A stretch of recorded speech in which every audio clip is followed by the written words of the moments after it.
Hi kindergarten teachers, I'm Leanne Fisher and we're going to go over the scope and sequence for kindergarten. So yay, scope and sequence time.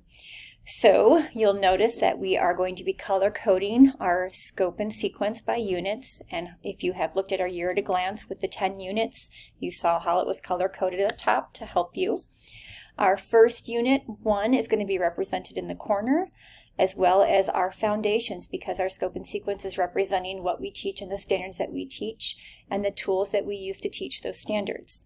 So again, we have a pacing range starting with Unit 1, August 18th to September 14th. Our standards and skills are going to be looking at that print concepts, phonological awareness, phonics, and word recognition and fluency. And our tool to teach that is going to be our new 95 Phonics Core program. You'll have a breakdown of your lesson for that Phonics Core program. Within your lesson, then you'll have your skills that you're going to be teaching, your high frequency words, and then any other skills that will be identified on the side here. Same thing for your lesson 2, what skill, what high frequency word, and then what other skills will we also be teaching in that Phonics Core program. On the next page, mind you, this is just one unit that I'm going to be showing you. You'll have this linked and you'll be able to look at all of the pages for the scope and sequence. The next one is going to look at our Unit 1 again, a little bit darker blue this time, but still with that blue theme to represent Unit 1. We have our linked scope and sequence right here. We're focusing now on our language, reading, and writing. We have our pacing, our standards and skills that we're teaching, our end of unit competency, and then the key language uses, which are going to be coming from our WIDA standards, and how we're going to be really pushing for that students to have that language and using that language based on what you're teaching them, giving them that language and that foundational piece. So again, the pacing is going to be that range of time. You have this many days to teach this many lessons. Our standards and skills. Our standard is going to be that RL and RI, reading literature, reading information, and the skill might be a character, topic and detail, and then descriptive words. Same thing here, you have your standard of speaking and listening, and then the skills within that standard for SL. Our end of unit competency is new. It's representing what the students will be able to do by the end of this unit. So, end of unit competency is writing about the text. By the end of the unit, with prompting and support, students will be able to inform and explain details to supply factual information using a combination of drawing, dictating, and writing. We're also looking here that students will be able to inform and explain, which also then aligns here to that key language use, inform and explain. And then you'll see these bullets of the language functions and features. And these are some examples of how students can show you with the language that they are competent in this piece right here with by the end of the unit, whether they're informing and explaining you, but what language do they have to be able to show you that they know it. Looking here at some of the nouns, the verbs, the adjectives, prepositional phrases, visuals to support information, and then I've given some examples. These examples that I've given, if they're using nouns like bear, boy, they're coming from the text that they're going to be reading. So they're going to be hearing these things, and then how will they show you that competency for being able to give you, supply factual information. So this is going to be an ongoing piece throughout the year. This is just one little exposure about what we mean about when we say the end of unit competency in your scope and sequence. You also have for your text set represented, you have your text set 1, week 1. Remember in kindergarten, in your unit, you have 3 weeks per unit.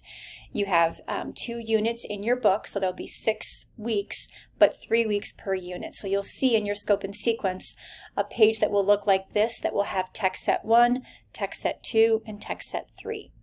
For your text set 1 in your unit 1, you'll have your essential question.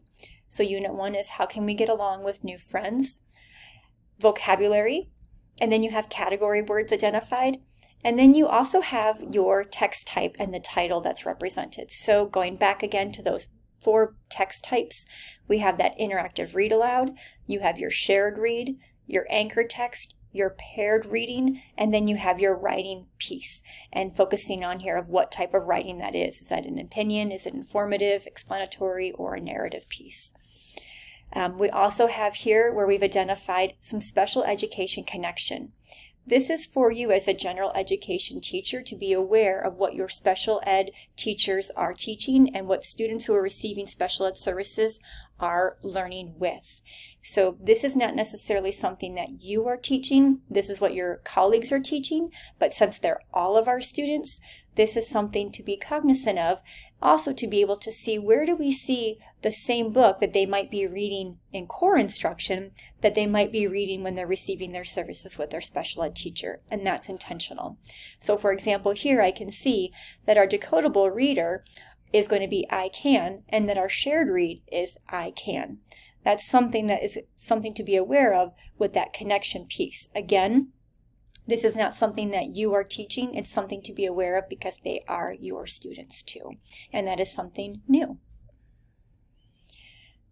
Another page on our scope and sequence, still within Unit 1, is going to be looking at the scaffolding in action and interdisciplinary connections. We're going to be looking at some skill building. So what can we do to provide a scaffold for a student who is not understanding something, or we need to be able to give them access to the language or access to the content? Or what can we do to have that extension to extend that rigor? So these are new pieces that are in the scope and sequence. Skill building will be filled out for you as well. That's still being worked on.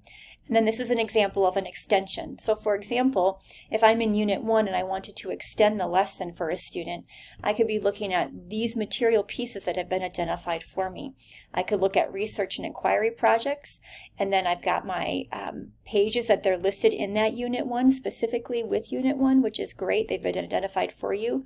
And then there's also in your differentiated instruction section, which could be for your Tier 2, what text could they be looking at as well, and what lessons could be used.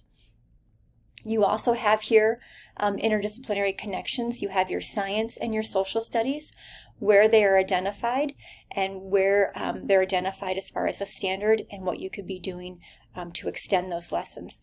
This is also something that's going to be really helpful when we look at our master schedule. We've identified that there is time for a science and social studies block. More to come on that as well. I know that we teach science and social studies with our oral language block, but we've identified some time with these new standards coming out, how we can be a little bit more intentional for our students to have access to these science and social studies standards. Arts integration is coming soon. That will also be filled out for you so that you'll have a lot of these interdisciplinary connections, because we know that all content area is important and our students deserve the best. So what I would like you to do right now in your learning test notebook is Unit 2 is what we're going to go to next. I'm going to have you look at your Unit 2 because Unit 1 had it linked for you so that you'll be able to see the next unit. It's that goldenrod color, just to give you a scaffold.